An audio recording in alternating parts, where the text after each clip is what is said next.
Yes, what's good, everybody? Welcome back to Veterans Minimum. I'm your host, Nick Deus. At Nick Deus10 is where you can find me. Veteransminimum.com is where you can find all things VM. Let's get right into it because my guy is back on the ones and twos. It's been a while, man. Alan, what's good, bro? Hey, it's definitely good to be back talking football. Obviously, we've did our World Cup coverage, but now we're getting to the nitty-gritty of football. It'll be a very challenging time. Salute to everyone at ESPN for how they covered what transpired Monday night, because I think all of them did a plus job, and we'll do our best to replicate that now because this is definitely something that's been unforeseen and something that's still very hard to process, given that it was such a standard football play that happened with Damar Hamlin and just seeing the way his body collapsed, and all you can do is give it your prayers, donate to the toy drive, and just continue hoping. Yeah, man, there's a lot of things that we could get into of what you just mentioned now. First and foremost, I want to mention how sometimes social media could be such a powerful thing, and if utilized the right way it could be so beautiful to see how his goal, Allen, was I think $2,500 to raise for this toy drive, and it's up to $6 million now. So you saw people getting behind it, and I could tell you this, man, I don't know how much of that money came from people in Buffalo, but as someone who has a soft spot for the 716, I spent a lot of time there. I went to college up there.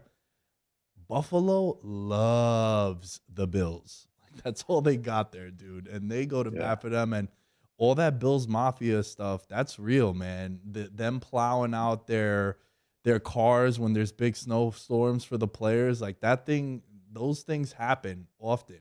So to see the unity of everyone on social media, which look, nowadays, man, we can't get behind a lot of things collectively where everyone agrees on something, but to see people unite for this cause and to send out their prayers and like you said, dude, it was such a standard football play, right? It wasn't a big hit, and I think that's why it resonated with so many people how devastating it was because he makes the tackle, gets up, and then collapses. And that's when you're like, yo, that's not an ACL, that's not an Achilles.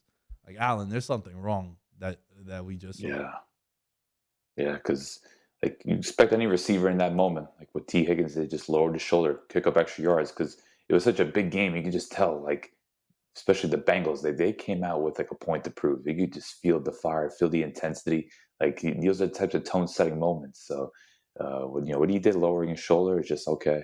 You think is this just another first down? Let's get the play rolling. I think the Bengals were in a hurry up too because they were just trying to move the pace, and then you thought, okay, maybe he got the wind knocked out of him, but when it gets to 4 minutes on the ground, 9 minutes on the ground, ambulance coming out, it's just the severity of it. Just the image of Stephon Diggs crying. Obviously seeing Allen and Burrow together. It's just that those images will never get out of your mind, just because it was like so symbolic of how severity of the situation. So yeah, just the more it went on, and then just seeing the pain on someone like a Booker McFarland's face, who's played the game for so long, Ryan Clark. These are players that have been through the battles, and just hearing them talk about what to experience, and just to even be on the air for that long, because I couldn't imagine just having to cover such a difficult topic and not really know what else to say, but still maintain your composure. And credit, of course, to EMT as well. Just everyone collectively in that moment. I think everyone did as best as they could, and they should all be commended for it.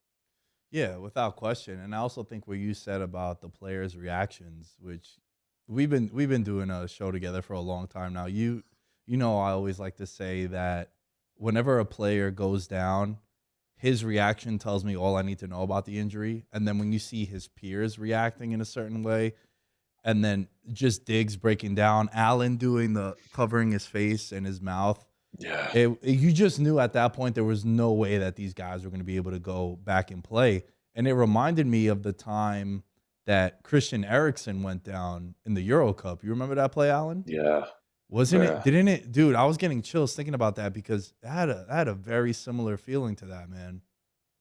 yeah. And I'm trying to stay as positive as possible right now, but it gives me more anger towards UEFA, considering they played 45 minutes after that. Yeah, Like, how unacceptable is that?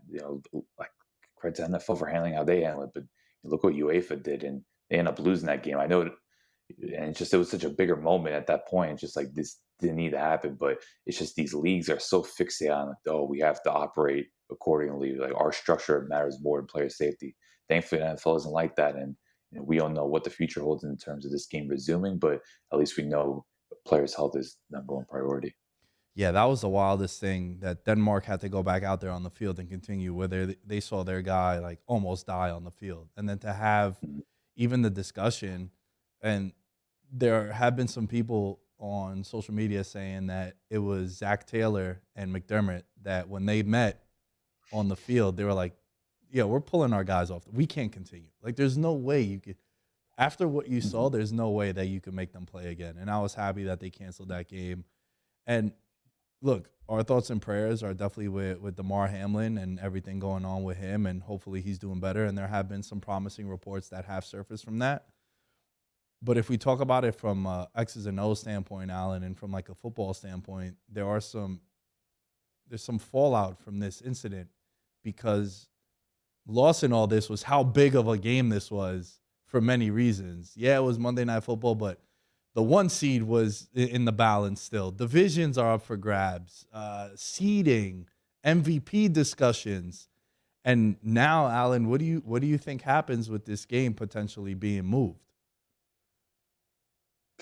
Your guess is as good as mine. I can't like ideally. I think it'd be good if they could just shift the bye weeks because at this point you have to get week 18 done.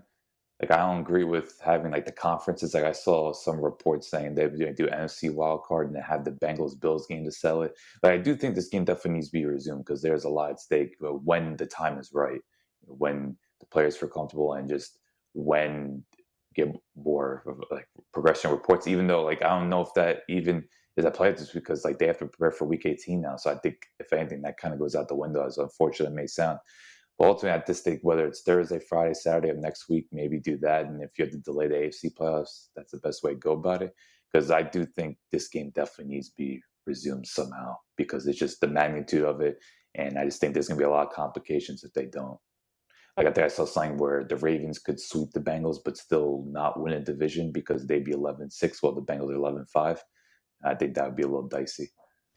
Yeah, so this is this is just a rumor. It's from the Pro Football Network and Pro Football Talk, excuse me. Early indications are that week 18 is going to go as is, and then next weekend the playoffs will be pushed back, and you'll have the Bills and the Bengals play their game, and then what would be the divisional round would become the wild card round, and everything would be slated, Allen, to be on task to finish when the Super Bowl is supposed to go down. However, there won't be that conference title game Sunday, bye week, Super Bowl. It'll be conference title games, Pro Bowl, then the following Sunday is the Super Bowl. And I think that is the only route that they'd be able to take to make sure that that game gets played. Because, dude, I was upset last year when they had the Rams play a Monday Night Football playoff game and then had to go and play that next Sunday.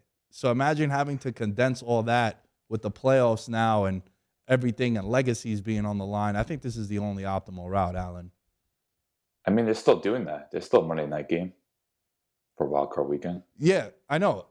Yeah. I think that's Yeah. wrong. So Like I don't think they yeah, it's should. awful staple. Yeah, Yeah. it's awful. But I'm saying just like if they were to play this game on like a Tuesday or a Wednesday, Oh that would yeah. be that's where it gets dicey. And it's like, dude, you're gonna have them Mhm. play a game that it's basically it was like you said, it was high intensity in that game. Bengals, this was the first time I saw it all year where a team won the coin toss and they're like, yo, we want the ball. So you knew they wanted to Yeah. set the tone and to make a statement also because usually teams just defer to the second half, but they got the ball, they scored, the intensity was up. So imagine having to do that again on like a Tuesday or a Wednesday, and then you got to go right into the playoffs. Like it's not fair for the players either. I just wonder how they're like, psychologically recovered. Just both teams, like someone even like a T Higgins after that, because he's getting so much, not backlash, but and look, we know there's a lot of stupidity out there, but just any sort of criticism towards T Higgins is just absolutely ridiculous. The guy made a standard play, so you just hope for both teams' sake they're able to recover and they can play up the standards that they've set because we talked about this last time. Like we consider the Bills and Bengals top 5 teams. Like these are teams that are gonna they should be competing to play in February. So hopefully they could get back to that level because they're a joy to watch. Like this was the game of all games this past Monday night, and that was it was really deflating just to see it not happen. But at least the NFL they're setting the path where it could happen because if you're a football fan, you want to see this game. Nah, for sure, man.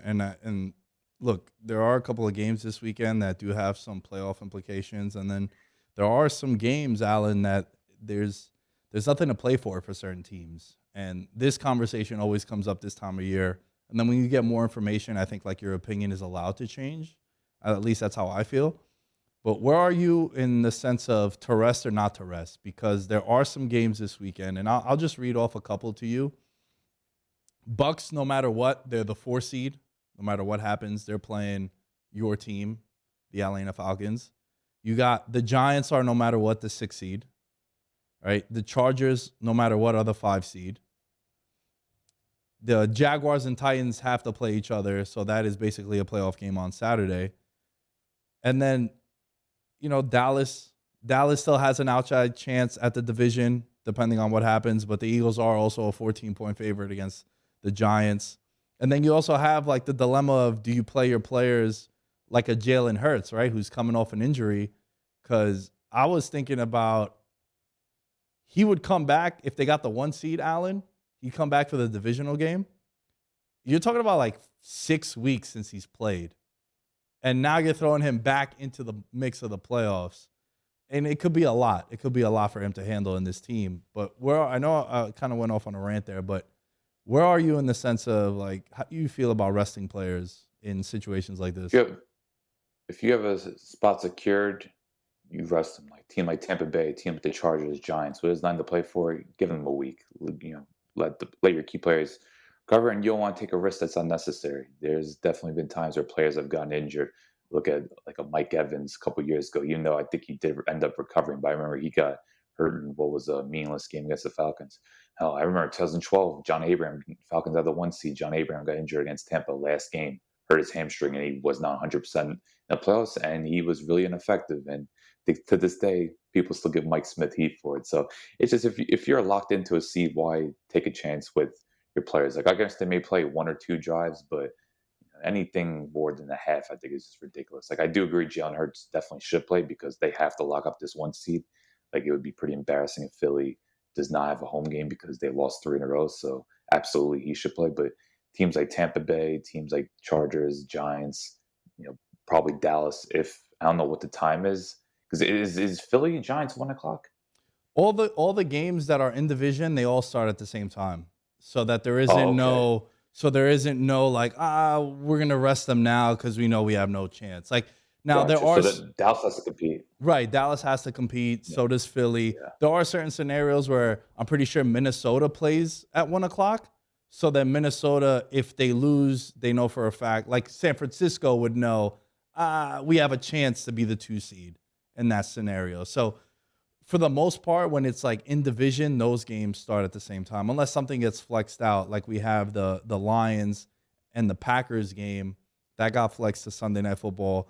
That's really the only game outside of Jaguars Titans where it's like winning you're in, and it's for in one scenario it's for a wild card, the other one is for the division, the AFC South. But dude, you've been off Green Bay all year. Has anything changed for you? I've been sort of driving that bandwagon a little bit last couple of weeks with Green Bay, but you've just been anytime to pull the curtain back. Anytime I hit up Allen, I'm like, yo, I want to talk about the Packers. You're like, bro, I don't want to talk about the Packers, man. Let's talk about something else. But now we I kind mean, of there was have a to. statement on Sunday. Yeah, it Yeah. was a statement. There's no denying it. Defensively, they have the most dangerous returner in the league in Keyshawn Nixon. They're finally getting back to the running game. So now the Minnesota game, how can you not be impressed by that? The Miami game, I thought that was given to them. I think all 3 interceptions were on Tua. I wasn't all that impressed with the Miami win, but the Minnesota win, just like okay, this team's here. So no, they're definitely a team that is they're going to be a challenge. I'm into them, but I think it's still a kind of watered down Green Bay where it just like their defense is still kind of find their way.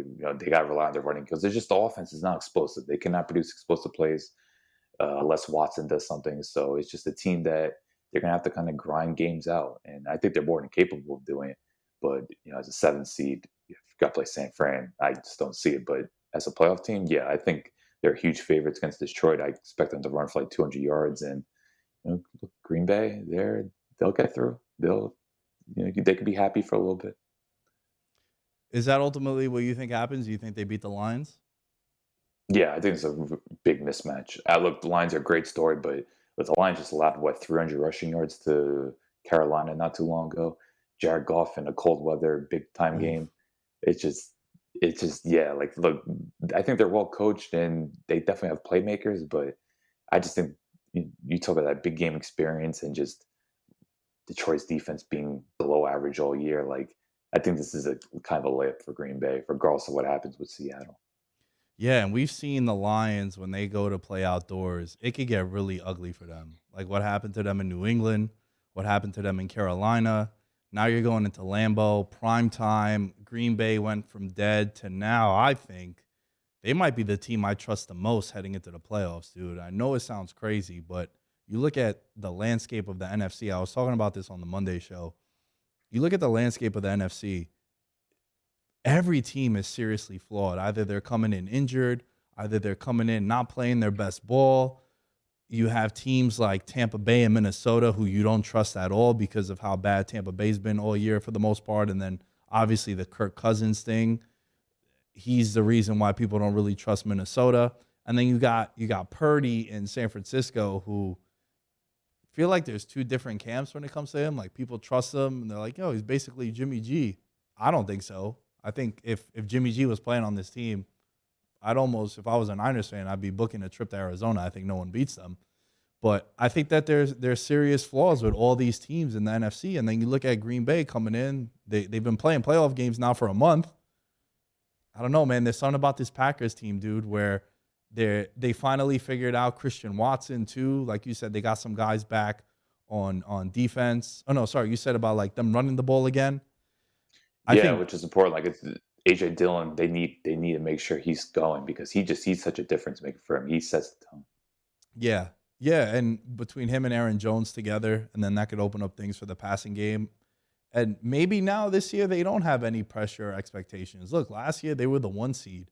He won MVP, Aaron Rodgers, and everyone was saying it's going to be a disappointment if they can't make it to the Super Bowl. And then they get bounced in their first game. So now they're going to be flying under the radar. They're going to play all their games on the road because no matter what, they're going to be a 7 seed if they do win this game. And look, man, there's all he needs to do is to get hot. And you experienced it firsthand. I know it was about a Uh, decade ago, but all he needs to do is get um, hot.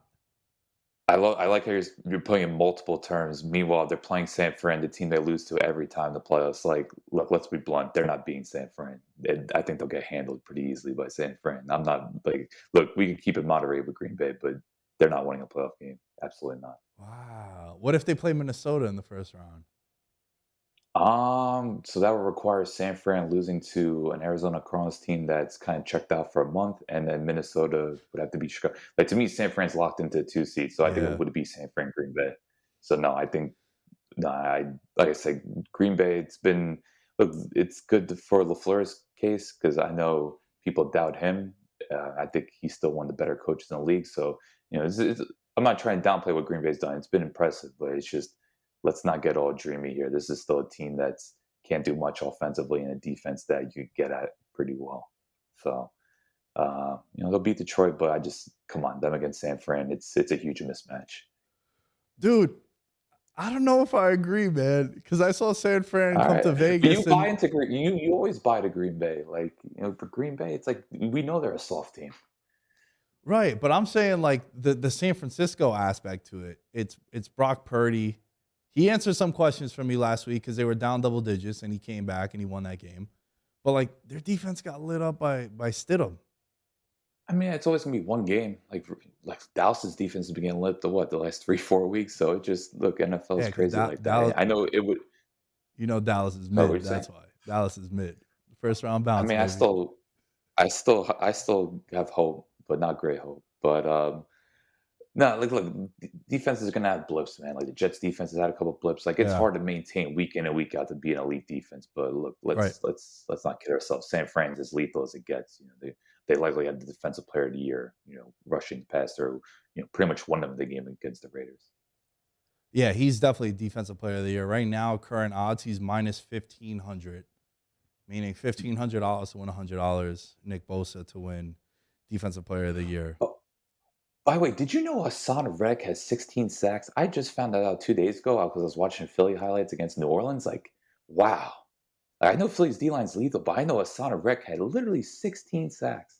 Dude, it gotta be something about Arizona Cardinal, like, cast-offs, because remember Marcus Golden had, like, 12 sacks with the New York Giants out of nowhere? You're like, "How the hell Oh did yeah, this that's guy true. get" like, there's always a random But dude that just gets double-digit touchdowns or sacks. Like, bro, Jamal Williams has, what, 16 touchdowns yeah, this year? Who would have thought that? You spent all this time drafting and scouting and picking up your players for your fantasy leagues, and then you're taking guys in the first round, second round, and then when does Jamal Williams go? The ninth round, and he leads the league in rushing touchdowns. You're like, dude, come on. This is why like think I'm of, this is why I'm so happy, Alan. I don't play daily fantasy anymore because I would oof. spend hours and hours throughout the week trying to put a lineup together, and then like Zilstra on the Lions will score 3 touchdowns like he did a couple weeks ago. You're like, dude, what is happening? Or Daniel Jones will score 4 touchdowns, and you're like, oh, okay. Listen, what do they call him? Vanilla Vic? Let's go, Vanilla. baby. Let's go, baby. Can he grow a beard? He's got to grow a beard. He's got to get his Nike shoe. We'll Yo, see. he's But crazy thing with Hassan Reddick, he actually came from Carolina. I know he got drafted by Arizona, but like he went to Carolina for a bit, yeah, and then he went to so he's been on a bit of a journey. yeah, man. There's always guys that just have these years. You're like, huh? Him? Like he had that kind of a Mhm, season. So I mhm. I personally would like to. I think the Packers winning would make it a better story and a better game in the playoffs because I think the Lions I would. 100% agree with you. Yeah, I think the Lions get slaughtered if they make it into the playoffs, and to me, it would We've be seen more Seattle too. right. Yeah, exactly, and I also want to end on the other matchup between the Jaguars and the Titans. I can't believe that the Titans have like been on this skid the way they have. I know you've been a pro Titans guy for the longest. Mike Vrabel's one of your guys, but from a fun standpoint and like fresh standpoint, I would love to see the Jaguars win this game. It's their time. Like just Yeah. not even just talk about pure momentum, but just from a personnel standpoint, like the Jaguars are arguably a top 10 offense. Their defense is budding. Like that D line has been punishing teams. So, and you just look at the Titans; they're just so wounded. Like, yeah, they still got Jeffrey Simmons, Kevin Byard, Derrick Henry will be back, so they still got those stars that could change a game. Like, I wouldn't count out Tennessee, but you want to compare rosters, and now Jacksonville has the coaching staff too. It's like it's got to be their time, and I think whether they play the Chargers or the Ravens in the first round, I think they could win a playoff game too. So even though they're kind of young and Trevor, he's picking up, but sometimes he could be a little too reckless with the ball. I think it's got to be it's got to be the Jaguars' time. Like they have to deliver on Saturday. Yeah, I agree with you, man. I think the quarterback matchup is greatly in their favor, even if Tannehill was out there. And then I just think that the Jaguars are playing better right now. And I'd be very careful in the wild card round because the winner of this game is going to host a home game in the playoffs, and they'll play the Chargers, and the Chargers will be a road favorite in that game. And everyone knows how I feel about the LA Chargers, but I will be very, very careful because I can see them hanging a line that'll get a lot of people trapped by the hook there. And to me, I think that the Jaguars, I don't want to say that they can make some noise, but I think this would be a massive step for the organization if they do win this game. They make the playoffs, and then you have this young roster with all the growing pains of getting a playoff appearance, and then you build off that moving into next year. That's how I think this plays out for Jacksonville. And also, dude, we were recording this back in Queens, man, and I said that the only way to bet the Jaguars to make the playoffs is for them to win the division at 9-1 at the time we were having the Oh, that's combo. right. And it still has some legs, dude. It has some life. Because we were looking at it from this standpoint, Alan, how the Jaguars, there's no way that two teams from the AFC South are going to make the playoffs. So we were saying They were plus 400 to make the playoffs, but they were 9-1 to win the division. It's like, dude, there's no way. Like the AFC was so loaded. What we thought of the AFC West, what we thought of the AFC East, even the North, we were like, yo, these divisions are stacked. There's no way that there's gonna be two teams. So the Jaguars plus 900 still has some life. So I'll be rooting for that so that we can go back and cut those clips. But I also think that the Jaguars are just a better team right now. And if they want to be taken serious moving forward, this is the kind of game that teams that want to be taken serious do step off the field with a W. Could we quickly touch on the 7th seed with the AFC? Because I think probably because we're looking for some positivity. Man, Mike Tomlin, Pittsburgh Steelers. I don't care how ugly it is. I'm loving every bit of it. Like I'm pulling for them hard to get the 7th seed, even though there are some circumstances and obstacles for them to do this. Look, it would continue the trend of him never having a losing record if they win. So I think that the Steelers are definitely going to go and compete. Yeah, they do have a chance to make the playoffs. It is a lot of like craziness needs to go down. However, I think that he's going to have them fired up, and they like playing for him. And Tomlin has been there for so long, and we always talk about a year in year out. Like, yo, he's a guy who has never had a losing record, and that's going to be on the line for him this week. So yeah, I think it'd be interesting, man. I don't know though. Like they make the playoffs, they get throttled, but it would be a cool story because they have a pretty young team as well. Yeah, and it's just at this point, it's either New England, which nobody wants to see. I'm not even sure if Patriot fans want to see them again.